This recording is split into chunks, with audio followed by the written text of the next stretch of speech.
আসসালামু আলাইকুম ওয়া রাহমাতুল্লাহি ওয়া বারাকাতুহু। আপনারা দেখতে পাচ্ছেন বাস্তায় যে মোটরসাইকেলের চাকা বুটা চেঞ্জ করলো। বুটা চেঞ্জ করার পরে তো এখন চাকা ফিটিং করতেছে। আর আমি এই যে ক্যামেরা ধরে বসে রয়েছি, ভিডিও বানাতেছি, দেখতেই পারতেছেন। দেখেন বাস্তা চাকা লাগাইতেছে। দেখেন চাকা লাগাইতে হলে কি করে বাস্তা। আমি থাকলে আরও বাস্তার সমস্যা হয় চাকা লাগাইতে, আমি না থাকলে ভালো লাগাইতে পারি। আমি দোকানে থাকলে বাস্তার চাকা লাগাইতে সমস্যা হয়।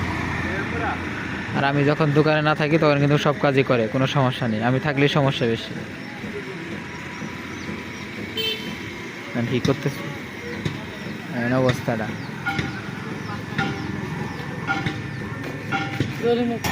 লাস্টে চাকা আমার ফিটিং করে দিতে হলো, কারণ আমি থাকলে বাইস্তার সমস্যা হয়, না থাকলে কোনো সমস্যা নেই। না থাকলে সবই করতে পারে। এখানে যে আমি চাকা এখন ঢুকাই দিলাম, এখানে ভিডিও অফ ছিল, আমি চাকা ফিটিং করে দিলাম। এখন যে বাইস্তা লাট টাইট দিতেছে।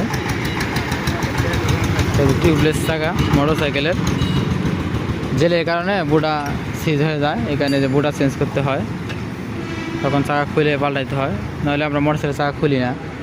যখন আমাদের কাজ হলো খালি চাকার কাজ, তারপরে মোটর সাইকেলের চাকা খুলতে হয়, নাহলে মোটর সাইকেল মিস্ত্রি নিতে হয়। মোটর সাইকেল মিস্ত্রি দোকান আমাদের এখান থেকে অনেক দূরে। এখানে চাকাটা আমরাই খুলি এবং কি লাগাই। আশা করি বুঝতে পারতেছেন। যে যেখান থেকে ভিডিওগুলো দেখেন অবশ্যই লাইক কমেন্ট শেয়ার করে জানাবেন। ঠিক আছে, ভিডিও পর্যন্ত। আল্লাহ হাফেজ। আসসালামু আলাইকুম ওয়া রাহমাতুল্লাহি ওয়া বারাকাতুহু।